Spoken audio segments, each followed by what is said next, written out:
Hello दोस्तों, स्वागत है आपका मेरे YouTube channel Hindi motivation story पर। अगर आप पहली बार हमारे चैनल पर आए हो तो कृपया लाइक, सब्सक्राइब और शेयर कर दीजिए। चलिए चलते हैं कहानी की ओर। मेरी प्यारी सासू माँ।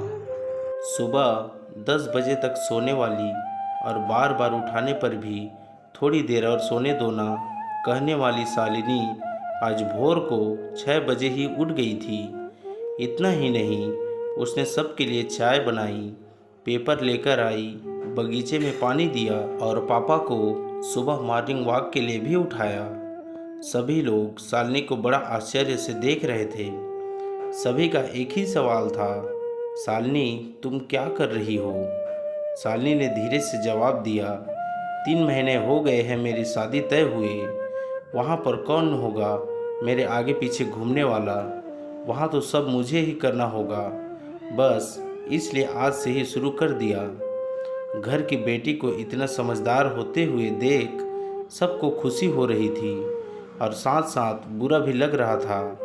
बुरा लगने जैसी बात भी थी क्योंकि अब वह हमेशा के लिए उनको छोड़कर उसके ससुराल जाने वाली थी। एक और महीना बीत गया और आखिरकार शालिनी की शादी हो गई। वह अपने ससुराल आ गई। सुबह समय पर जाग पाएगी या नहीं, इसी विचार में वह रात भर सो ही नहीं पाई। सुबह होते ही उसने नहाया और पूजा की और खाना बनाने की तैयारी करने लगी। वह सोचने लगी कि आज खाने में क्या बनाया जाए जो बड़े और बच्चे दोनों को पसंद आए। तभी पीछे से एक मीठी आवाज़ आई। शालिनी ने पीछे मुड़कर देखा तो उसकी सासू माँ आई थी। अरे बेटा, इतनी जल्दी क्यों उठ गई? शादी की भाग दौड़ में थक गई होगी, ऊपर से घर वालों की याद भी आती होगी और मैं जानती हूँ रात को ठीक से सो भी नहीं पाई होगी। ऐसे तो तुम्हारी तबीयत खराब हो जाएगी। शालिनी मन ही मन सोचने लगी, मेरी सासू माँ तो बिल्कुल वैसी नहीं है जैसी मैं सोच रही थी।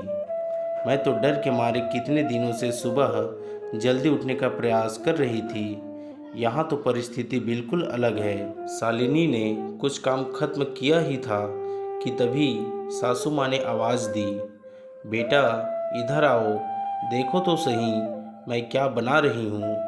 मटर पनीर, पराठा और गाजर का हलवा। अरे वाह, यह तो सभी मेरे फेवरेट डिश है। शालिनी बोली।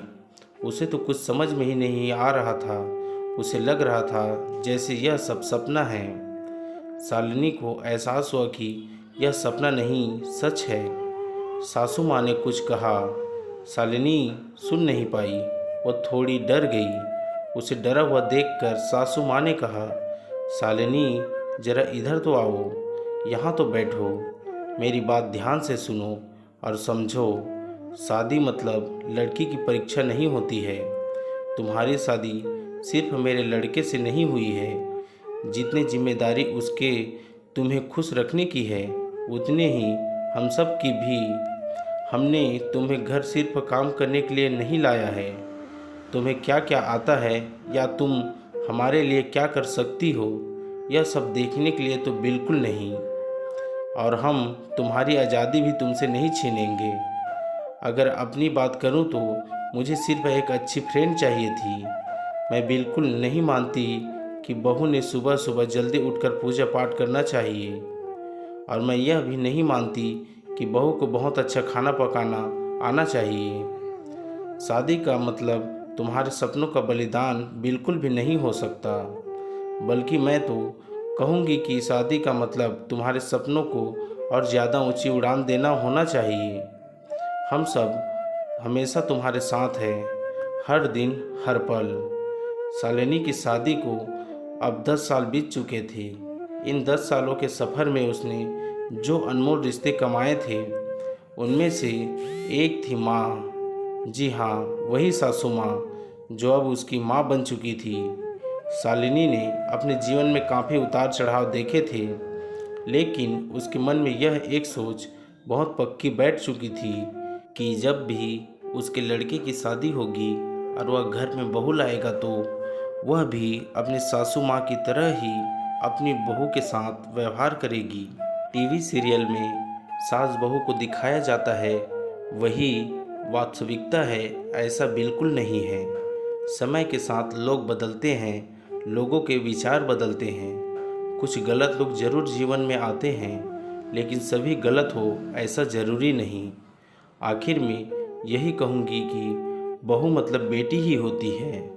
गलतियाँ तो हर किसी से होती है, इसलिए बहू के साथ भी वैसा ही व्यवहार करें जैसा खुद की बेटी के साथ करते हैं।